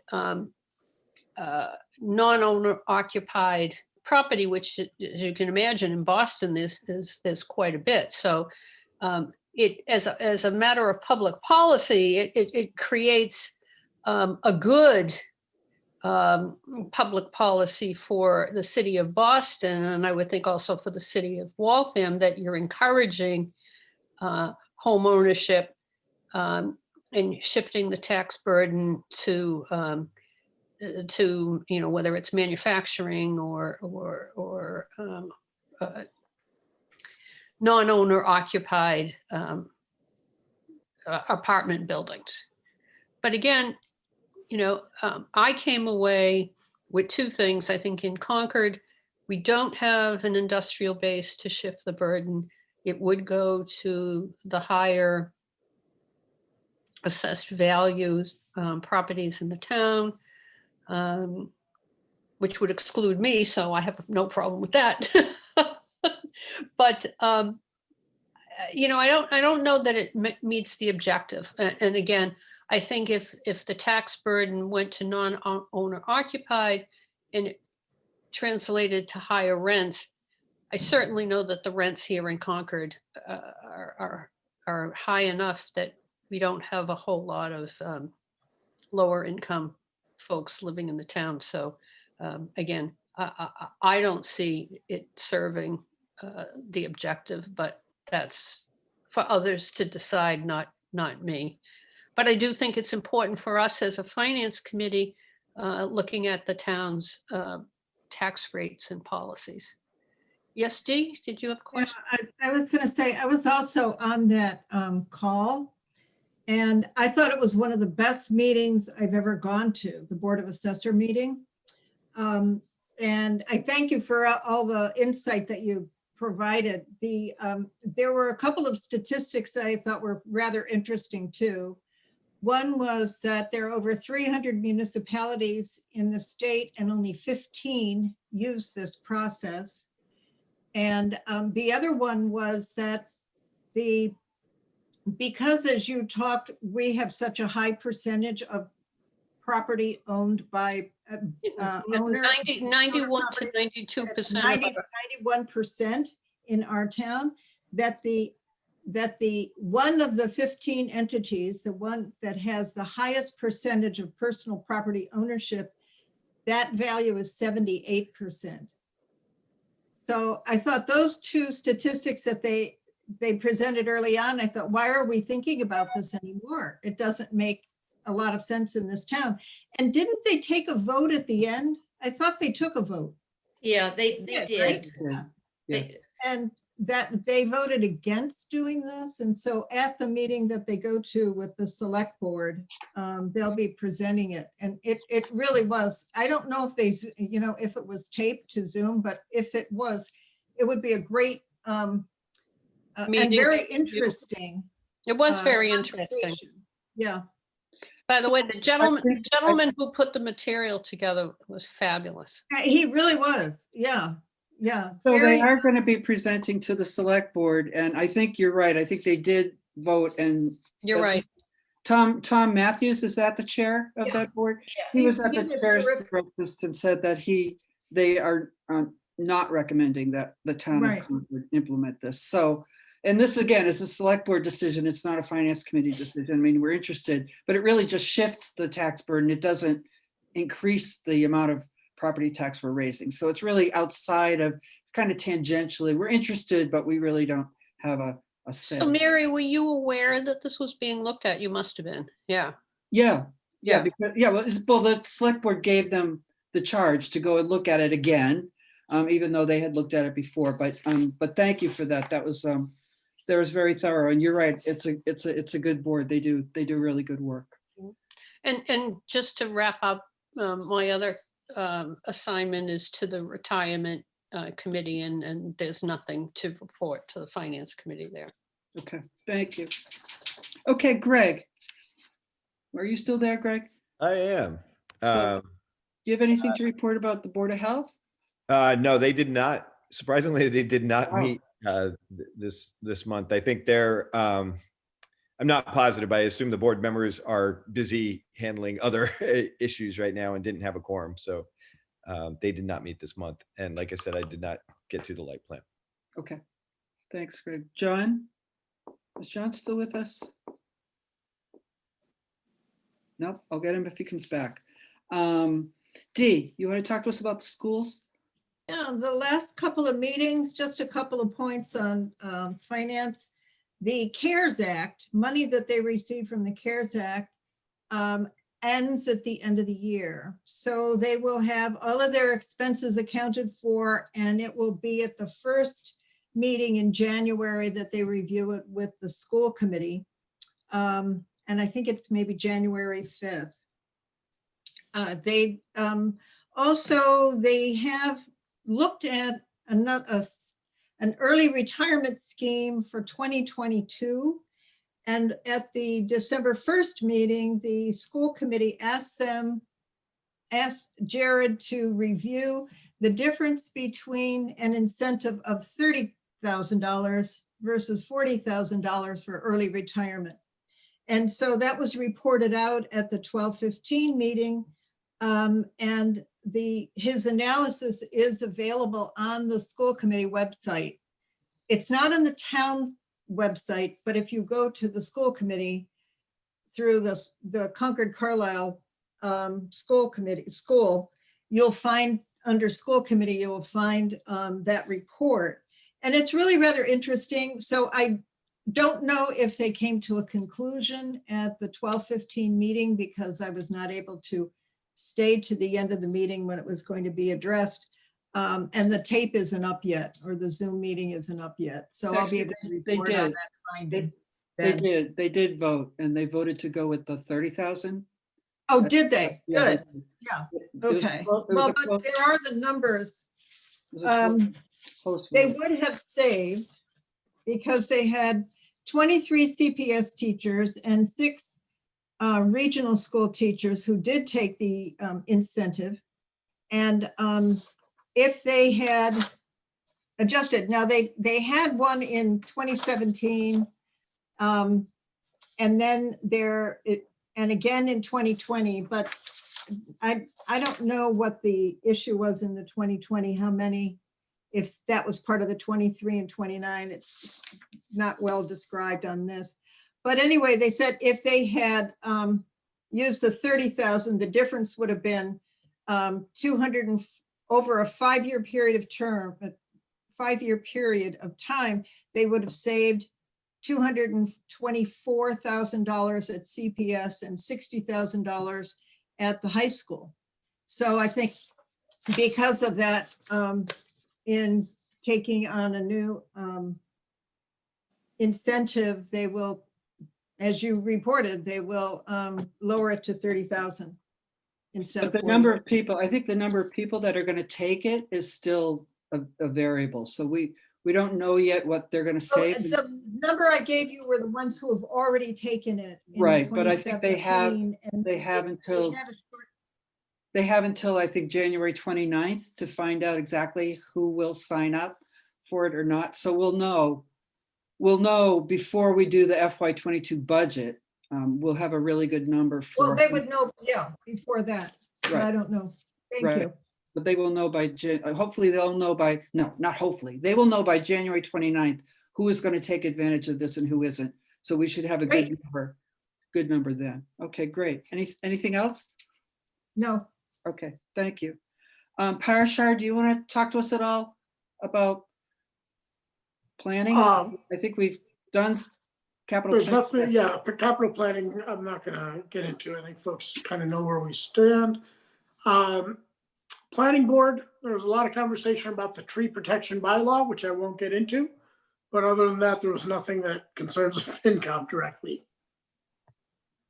Parashar, you know, one thing I noticed is that when I look at some of the planning board meetings, it seems like we have a lot of development going on in West Concord. Do you get that feeling? Well, the big one, you might be thinking of the Signs or Sims development one on Main Street. Yeah. It's been going on for a long time. It's gotten scaled back.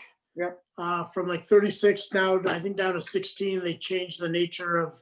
Yep. But other than that, I don't know that there's a lot. There's hodgepodges, but nothing Well, really. There's some on Kukula Road or something. The only reason I'm bringing this up is when Carrie, when we do the building permit estimate, right there, I just always feel like we've got a lot of development going on in West Concord, and you know, so. I know anytime I talk about new growth at our senior management team meetings, and I talk about how new growth is going down, and building permit activity is pretty constant. The planning director, I think, wants to throw something at me. I know she never feels like things are slowing down. So I think, you know, there's a difference between projects in being brought through an approval process and then projects actually being constructed. Okay. Approval The process. one I just talked can be about has very been long. ongoing for 2 years. Yeah. It's more than 2 years. Yeah. So it'll keep showing up on the agenda. But unless you're watching like a hawk what the actual project is, it'll seem like there's new stuff going on all the time. Okay. Just I was trying to reconcile what I see always going on and what I hear for new growth, and we'll get to that when we do our updated revenue projections, I guess. And Cuca Road is on the non-West Concord side Yeah. of Route 2. So there you go. I'm sorry? Say that- Cuca Road is on the non-West Concord side. You're of right. Route 2. It is. It's over. That's yeah. Any questions for Parashar? I forgot. Any questions for Dee about the schools? Okay. Chris, you want to talk to us about what's happening with CPC? Sure. So the last meeting, I wasn't able to attend because we were doing the presentation to the schools. So I've watched most of the tape, but not all of it. So I'll give you what I know. And Mary, if you know more, you can fill in. So just as a recap, they have about 1.7 million to allocate. And there's a couple of large projects in there. I'd say most of the smaller ones, I think they've come to a consensus on where they are. They also, as Mary said, got the feedback from the select board and from the town manager in terms of prioritization of projects. So that also will feed into it. So they received it. They didn't go through that, although they certainly added it on as data on their chart that they use to evaluate projects. So now they have that input, which is good.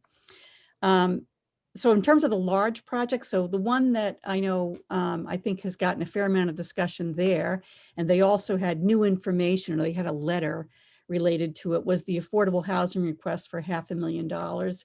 So one of the questions that the committee has had is around how that differs from the about 750,000 or so that's available through the town. And so that question was asked, and the answer came back that A, they may need things more than what's in that amount, and B, they may not be the only ones who would apply to the town for those funds. So they would like to have more than one source of fund. And so that was the explanation that was given there. At the moment, the CPC has left, I'll call it a placeholder, since as part of their, I want to say charter, but it's one of the way the thing is set up, they can spend or should allocate. It's the best way to describe it. I think about 10% of their budget to affordable housing. So with a couple of other small administrative items that are in that category, they could go at a minimum to about 170,000. So that would leave maybe 125,000 for this request on affordable housing to buy houses. And so at the moment, it's at the 125,000 for that item versus a request of 500,000. But I think they're still considering it. So that's one item. The Wright Tavern, which is also a $500,000 request. So this is stabilization and really building enhancements to the Wright Tavern. They, at the last discussion, I think I may have mentioned, they came in and the committee asked that they come back with, if they could, something that really talked to what the stabilization cost would be. So certain of the aspects of the project, I think the committee is not yet comfortable with, but the stabilization of the building. So what actually needs to be done to keep the buildings upright. Things like lally columns that aren't attached at both ends, and certain things like that that have been identified by the group that's putting this forward from the church. So they came back with a request of 260,000 versus their original request of 500,000.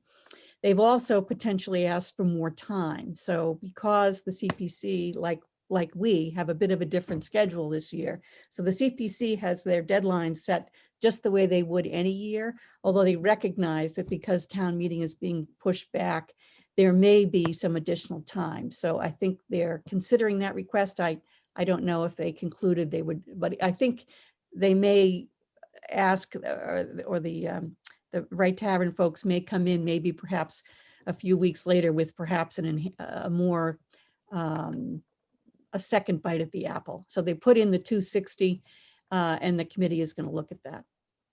And then on larger town projects, so White Pond was at 300,000.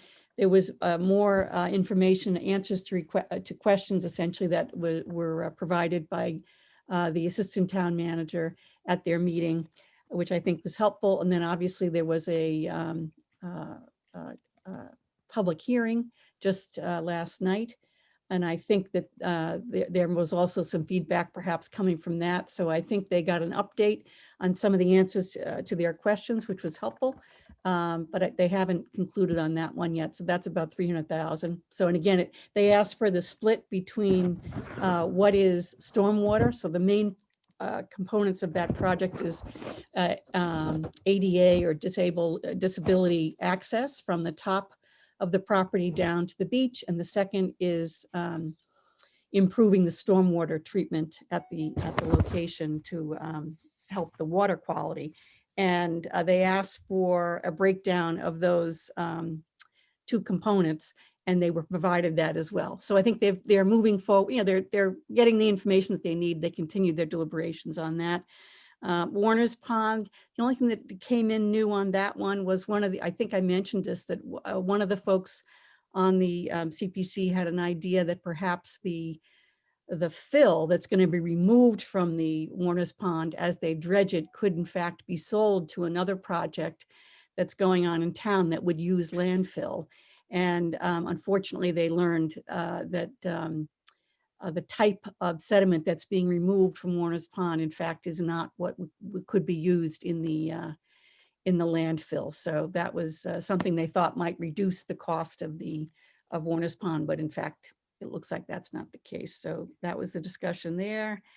There was a letter of recommendation on the Tim Wheeler rest home. So that was 185,000 related to windows and some other structural issues related to that, essentially very small elderly housing for the elderly that's out on Thoreau.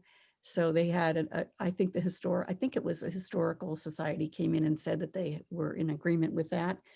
And I think that was the majority of the discussion that I saw. So I don't think there was anything else, Mary, that I missed. Are the smaller projects still under consideration? Things like, Yeah. like the rifle range and the flagpole at Emerson? I believe so. So like the flagpole for sure. And there were a lot of smaller ones. There's a bridge over a bridge that needs some Oh, yeah. reconstruction. So yeah, those ones seem to be on the list. I think of what they had general consensus on, they were around 1.4 million. Mhm. And their cap is at 1.7, but some of those larger projects are still in the question phase. So the smaller ones, I think they've gotten through. It's more the ones I mentioned that I think are still, they're still gathering information and having dialogue on. Great, good, thank you. Any questions? Dean? Chris, was there any conversation with the church regarding the Wright Tavern? In the past, the CPC has approved spending money on the exterior because it is a historic building in the middle of the town. And of course, you want that to be in good shape. So they've approved things for the roofing, window improvements, et cetera. This sounds like we're going to the middle of the building, we're shoring it up, we're structural. The building's not a public building. You've got offices, architects. It's really not a public building. Is there any thought being given to converting this thing to some kind of a museum or any? Yes, there is. So that's actually one of the reasons why there's sort of been a change here. So the group from the church came forward and they have formed a task force that is working on what is the vision for this building. But they haven't concluded, and in their request and in their discussions with CPC, they've explained, look, you have a deadline of X. We knew we needed funds to do a lot of work on this building. So we came forward with our request, understand that it isn't completely fleshed out. And that, in fact, is one of the issues I think that CPC has had with it, is that without understanding what the real vision is for the use of this property, they have some difficulty understanding how it fits into what they're authorized to spend on. And so is this historic preservation, or is this going to be something that's modernized, right? What are you actually doing? And so that's why I believe the request, they've kind of retrenched to say there are real structural issues with this building, such that if we had heavy snowfall, perhaps like we had last night and today, there could be real structural damage in the building. And they've narrowed their request to try and deal with those items. So that's where the request is right now, Dean. But you're correct.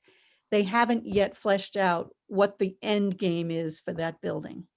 But they do, but under consideration is exactly what you're talking about. Their hope is to use it for some sort of educational purpose. So that, for a while, the Concord Museum was using not all of the space, but some of the space within Wright Tavern. When the Concord Museum was under its own renovation, they leased the space and used it. Part of the first floor, I believe, was used for educational programs that typically would have been held at the museum. Now that the museum is back doing its own thing, they're not using it for that. But that is that type of a program they're thinking about. There could be other tourist related, aspects to it. So I can't answer the question because they're still looking at it. Well, but that's the it's rub. they're asking for a big number. It's a $500,000 ask. And the building is actually, it's just a structure that's owned by the church and rented for office use, basically. So you're in a weird area, let's put it that way. Yep. You're absolutely right. I think that's part of the challenge. Okay, thank you. Next on my list, I have Wade. Wade, do you have anything you want to tell us? Where are you? There you are. Not much to report in terms of the the Concord Housing Development Corporation. I know we're looking at Junction Village. So the Grantham has been kind of moving pretty slow, I think in part because of COVID. The TIF agreement is on track for approval, I believe, by the EACC on the 20th of December.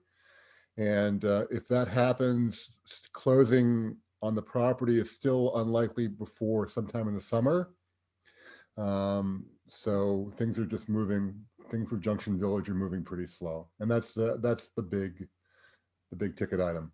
Wow. Okay, so I didn't know that. So it's going to close in the summer. And when will construction start? Right away, or what? Construction will begin sometime in 2021, but they weren't specific in terms of what month construction would begin. If they close in July, Yep. then construction would probably begin soon thereafter. Okay, That's all I have to say. great. Thanks, Wade.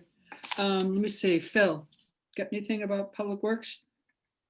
No, no Public Works meeting this month.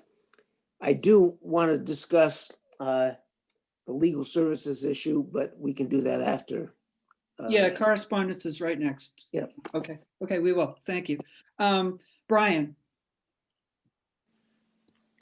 Hey, Mary, library met on Tuesday. There's really nothing financial to report. They're really kind of focused on their long range sustainability plan. So they covered that. They covered some library centric stuff. I think the only thing of note is that just due to the uptick in COVID, they've stopped having sort of open hours to the public to access the library. I mean, you can do, they still do curbside, and it's been a huge success for the entire town, but they're going to close their doors for now until the COVID rates come back to a more acceptable level. So, but and so that's is it. the construction's still going forward, right?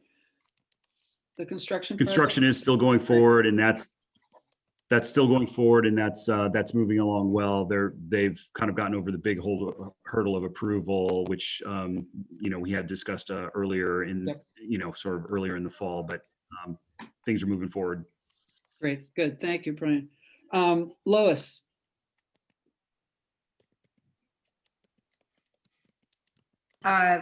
The Minuteman School Committee met on December 8th. I watched the tape. I couldn't be there. And there's just a couple things that came up. They're making progress on the issue that they presented to us on the athletic fields. They're working their way through all the other towns, and they feel pretty confident that that's going to work out. There's some little hiccup with the town of Lancaster maybe wanting to hold a special town meeting, but it's really not about the athletic fields. It's about some internal mess there that a small group wants to is suggesting using the Minuteman borrowing as an excuse to have a special town meeting. And it doesn't look like that's going to end up happening. But so there was general optimism that that's going to proceed. There was some discussion about a solar project that they're working on, but they didn't talk about the financial aspects of it. There was a report. Steve Ledoux, who is the Concord representative, is also the head of their FinCom, and they've started working on their budget for next year. So he did report, but really emphasize that the numbers are extremely preliminary, that they're talking about a $28 million budget, which would represent an increase of 7.5%, which would also, that increase would filter through to the towns. So the total assessment to the towns would go up to 19.6 million. But that is, again, he said, very preliminary. They're going back and going over the numbers. And apparently the reason for the increase is that it reflects a high point in their bond related debt service. So there'll be more about that at future meetings, but he really emphasized that this was their first cut at it, and they're now going to drill down into the details. Other than that, I would be really interested to know what they're forecasting for their increase in their operating budget. I mean, the debt service we can pretty much predict. It's the operating budget that I'm interested in. Yeah, it's interesting. It's their first year in the new building. Yep. So I think part of the question may be how well they predicted what it was going to cost to run the building.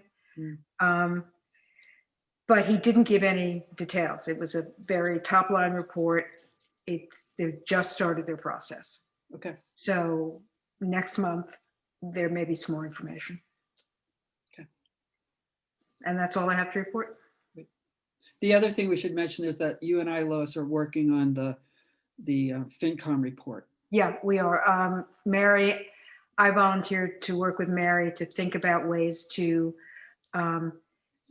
change the presentation a little bit of the FinCom report to maybe make it more accessible, a little more readable. So she and I have exchanged some ideas. I have a couple of questions that I'll pursue separately with Carrie at some point about locating. It took a little while to locate some of the descriptions and policies that and how the descriptions of FinCom function and the financial policies described in the FinCom report tie into things like the longer financial policies that date from 2017. So once I get some of those questions refined and run them past Mary, Carrie, I may ask you if we can set up a call and go through some of that. But really, we're at Mary's suggestion, I've looked back at some older FinCom reports to see how things have changed in the way they're presented and the way they're described. And one of the issues I think is some stuff is boilerplate stuff that's been moved from report to report and maybe needs to be rethought because it may no longer be current. So it may inadvertently be inaccurate. And some of it has to do with presentation and accessibility. So we're working on that. Thank you. Andrea, are you still with us? Andrea? I'm kind of with you. I can tell. I'm listening. I was unable to, the date of the Council on Aging meetings was changed to Thursdays at 4. And it's been it's been a rough time physically. So I did not attend that meeting. I will check on what happened and what was reported. But that's all I have to say. Okay. So I am listening on the outskirts here. Great. With an ice pack.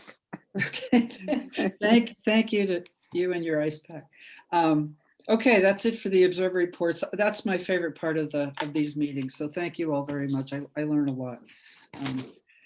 The next thing on our agenda is we do have a correspondence. I hope you've had a chance to read the letter that Carrie forwarded to us from Brooks Reed and to look at some of the links that he embedded in his correspondence.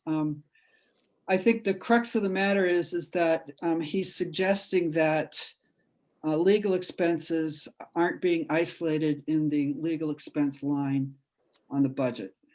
So I'm opening that up for other comments, questions.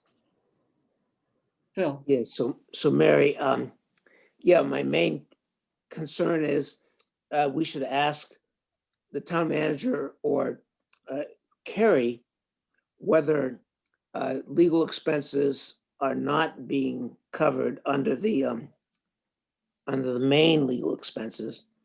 And then the other thing is, do we expect another emergency request like we had at the end of the year last year for this for the Estabrook lawsuit?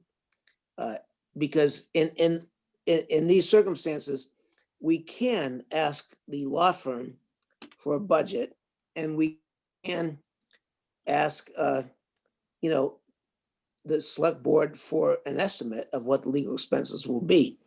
We shouldn't be in the position of having to approve them at the end of the year. Okay, let's take those one at a time. If anybody else has any comments. Okay, so I guess I'll direct the question to Stephen. Oh, Stephen, I see you there. So apparently it's been captured in the minutes that one of your senior management team believes that legal expenses should be covered in their budget and not in the legal expense budget line item. So can you address that? Yeah, I'm not really sure what the comment refers to. All I can tell you is that there are times, especially with regards to labor cost, over a certain amount, any labor expenses that are related to a particular department get charged to that department. And there are times where, you know, the town council does review CPA articles, and that time is charged to CPA. There's also times where they will do analysis, and not times, they do a lot of work. We just mentioned 1440 Main Street. There's a lot of, you know, legal review that goes into a complicated project like that. Sometimes sometimes those costs are either borne, you know, at times by the developer, or at times by, we may charge that back to the planning department. Sometimes it is in the general legal. It really depends on the situation, but the town has had this practice, and most communities do have the practice of charging certain departments, but legal expenses are charged to the legal services item and are clearly defined. And to Phil's questions, we are actually in the process of working on that right now with town council, looking at where we're at now that I think one of the things I tried to say when I made the request last year is that, you know, it is knowable that there is litigation, but there are plenty of things that happen that aren't knowable. And a lot of things have happened related to legal expenses generally, but litigation specifically, that have certainly, in my mind, underscored that point. A lot of things have changed and shifted that have an impact on cost. And so we're taking a step back to do an analysis of that and look ahead to say, where do we think this is all going to go based on, you know, we just got a trial date from the court not too long ago. And so looking ahead to, you know, where we think things are going to be. So the point, you know, we are crystal clear on the notion that our legal expenses are of great interest to the finance committee specifically, and in the broader community generally, and we try and manage those accordingly. Stephen, I will say though that I don't think CPC legal expenses are in fact charged to the CPC because, well, for several reasons I know that, because I was the observer there last year, and that came up when they wanted to increase the transfer for admin fees, and that wasn't in there. And then again, in the minutes, Ms. Gill said that she had never received an invoice for that. So CPC legal expenses seem to be rolling to the legal expense line. I could have that one wrong, Mary. You could be right. Yeah, I would defer to Carrie on that, but I knew we charge them off to certain areas depending on the situation. Okay. I can tell you, I don't know where that comment came from. I don't know what it refers to. I do pay almost all of the legal bills. As Stephen mentioned, with some particular labor issues, we might charge back to a department. I'm not sure where that comment is coming from. Okay, so CPC doesn't pay for it out of the CPC budget. They The would not. comment was not related to CPC. I understand, but I'm just. But I don't know that it, or I wasn't assuming it was related to CPC, but since it came up at a CPC meeting, I have Exactly, that's what. idea of who, you know, the projects that might be involved, and we have not to my recollection, charged back on some of those projects. Yeah, the comment came up at a CPC meeting. Yeah. It was part of a From conversation. someone who works for the town. Right. And the impression that and I attended, I mean, the impression that I got from it was that there was some change in the current year. And again, not related to litigation expenses, but to, general legal costs, that departments were now being asked to absorb them. So that was, that's how the comment came up. And it was about, so somebody was discussing the amount of money that they needed for something to run something in their department. There's an administrative request. And that's how they got into the discussion. So that was my question. Well, was there any change in policy with respect to general legal costs somehow being pushed to departments? Because that was what the comment was about. Right. So that helps me understand a little bit.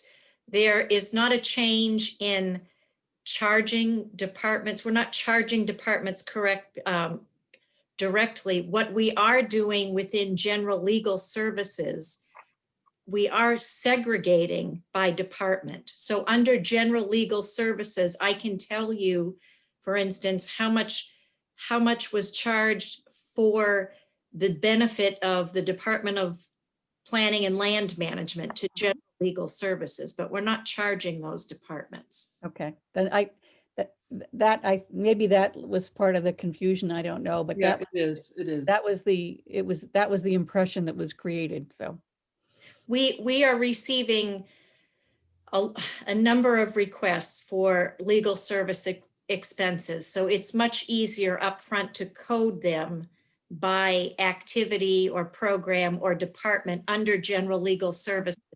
So And we that should- respond to those requests. And that's a correct accounting. We should expect that. Yeah. Mary, there's can I no- say, Mary, Yeah, can I? Parashar, go ahead, sorry. I guess I'm going to express a little bit of frustration here. Yep. At times, we appear to be overseeing and managing the finance and accounting functions of the town. And I guess I'm just questioning whether it's really within the FinCom's roles and responsibilities to be able to be answering these types of questions, even though correspondence comes to us. Because I'm looking at our charter on the town website. I don't see anything about us sort of figuring out where expenses are accounted for, what accounts they come out to. And I just feel like we shouldn't be a forum where people can come in and through us, get questions answered. They should write to Stephen, they should write to Carrie or the select board if they've got concerns. We go into too much micromanagement here, I think. So I'll just get off my soapbox and shut up. Okay, I will say generally that you're right. I don't think it's our role to say you should be coding this, this, and this. However, I will say that the town is spending quite a bit of money on a lawsuit that I think the townspeople have a right to know how much we're spending. I agree, And- but is it and- our responsibility to sort of be the purveyor of transparency? well, I'm I not think- sure it is. Well, we got a correspondence and we're discussing it, right? And we have asked in the past for some visibility to how the money is being spent. I don't know. I'm open to what other people think. Lois, do you want to wait? I'll get back. I'll get back to you in a minute. Lois, go ahead. Oh, you okay? I want to completely support what Parashar just said. Without getting into the background details of that particular dispute and the people on the other side of that particular dispute, I completely agree. This is not FinCom's role, and I think that there's an attempt being made to drag us into an ongoing litigation that in a way that's inappropriate. So I just completely support what Parashar said. I don't think we should be engaged in correspondence. Can come to us on a lot of matters, and we don't have to take a position on things that come before us that are not within the scope of our remit. And managing a budget at that level of detail really isn't. So I would prefer that we did not get into this. I don't think it's appropriate for us to. I agree with Lois. I think that these people, and this is, the second month in a row, we've received correspondence from them. I mean, they have other issues that they're trying to deal with. And I don't think that we should allow ourselves to be drawn into it. As a finance person, I guess I would just expect that our town has policies and procedures that are appropriate, and that whatever transparency and whatever reporting they do is audited. And I wouldn't question it. And my comment, by the way, has nothing to do with the lawsuit, right? I would make the same comment if it was unrelated to any legal issue. I mean, it's just not our business to get into the transparency issue on micromanaging what the town does. That's my opinion. So we should refer the question to the town manager. Phil, do you want to say something? Go ahead. Phil, you're on mute. You're on mute. The reason why I raised it is I agree with Parashar, Lois, and everybody. This is not our role to oversee this litigation.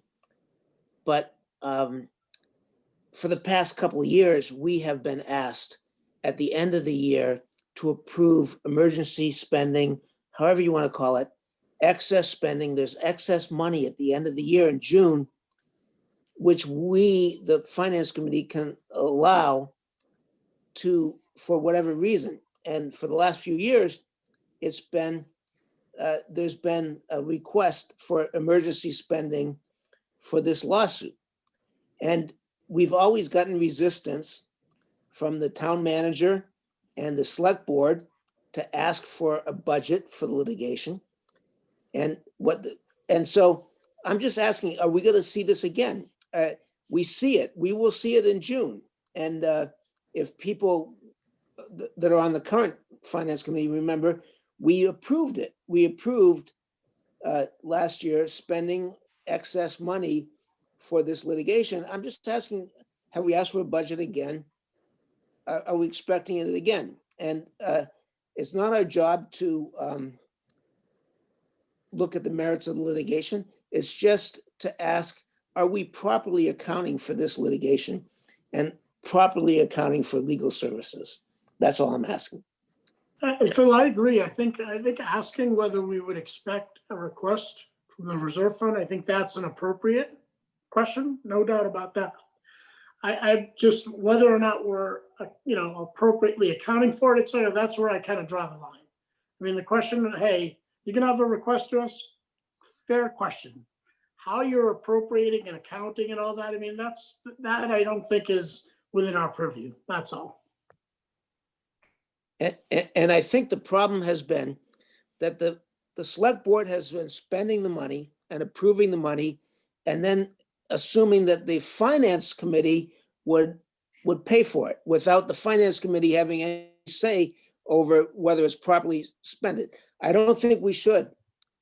Well, tonight, okay, we don't have a reserve fund transfer in front of us tonight. And I think it is fair for us to say that, we want to remind the town manager, which I think you've done very well, Phil, that we probably wouldn't do that again because it's not unexpected. The issue in front of us tonight is the response to the correspondence, which is asking us to get some reassurance from the town manager that in fact legal expenses are being spent and accounted for in the legal services line. So if we can get that reassurance, that's contrary to what seems to be coming up in conversations in other meetings. It really does seem like conversations in other meetings indicate that that's not true. But if based on that we can get an assurance, then I think that's I don't have a problem. That's all we, yeah, asking. you're I right. don't have That's a all. problem asking for that. Why are I'm we in the happy- middle of this, Mary? Yeah, I mean, I- at the end of the day, if they've got a question, they should go straight to them. Why are we serving as the folks people come to get an answer from Stephen on? That's the part it just sets a bad precedent and a bad form. Yeah, I second that. I think we're getting dragged into that. something that's just completely not relevant and Right. germane to this. I mean, the idea that they're going to request us to publicly, sort of affirm or, not affirm is just out of scope. I think, and, the source of this request, I think we need to tread carefully here. I totally agree. D. The source of any request along this line is inappropriate for the finance committee to talk to. And I think that what has happened tonight is we have the town manager here, we have the finance director here. They are the appropriate people for this or any request or any letter that comes in similar to this. It should be directed immediately to the town manager and the finance director. It is not part of our responsibility. So, Dean, I'm sorry. Dean. I'd like to do the equivalent of call the question. I really think we need to move on here. Okay. Yep. Okay. So I second what Dee said. We should do. Stephen, did you want to say something? Did I see your hand? Yeah, just I guess it was explicitly asked for an assurance that we are accounting for legal services properly, and I'm just here. Yes, I think Carrie and I are giving you that assurance that they are. Okay. Then can I just make a suggestion? Maybe we should have a motion that just refers this letter to the town manager and to Carrie for response, because that's the appropriate place. So we're asking them to give a response. Make a motion to that effect. What? Tell me the motion again. That we refer this question over to Stephen and Carrie, and they can directly And they can make it, and answer the question to whoever wrote the letter. And they can do whatever they want. Okay. right. Second. Second. All in favor? Aye. I'm going to have to do the roll. I'm sorry. I have to do the roll. Sorry. Dean, Aye. Kathy, Aye. Greg, Had fun to mute. Aye. so what are you saying?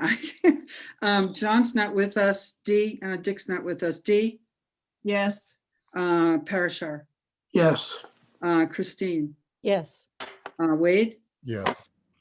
Phil, Yes. Brian, Yes. Lois, Yes. Andrea, are you still with us? Yes. Okay, good. Okay, so the next thing on our list is CFO report. And Mary, before we just move on, in the future, rather than making us go through this, I would just recommend we be careful and not take up these matters, right? Because otherwise we got to make this roll call all the time. So I'll just shut up now. Well, I mean, if we get a letter, I think If we get a I think letter, we we have to. we have- We get have a to letter, we have acknowledge to a do letter that something with the letter. So we might start by saying, this is a letter that we shouldn't talk about. Let's refer it to somebody else. But we Right. can't just ignore letters. We are a public body. I mean, Right. we And can't. do we have to take a roll call though to refer something? I don't know. I don't know. Okay, that's, yeah. Okay, so we just wasted time on that. Carrie, do you have anything? Do you want to tell us? No, I really don't. Good. Thank you. We have no citizens' comments because there's no citizens on here as far as I can tell. There are three. Are there? Okay, good. I'll wait. There are three citizens on the attendees side of the ledger. Any citizens' comments? I'll give it a few seconds.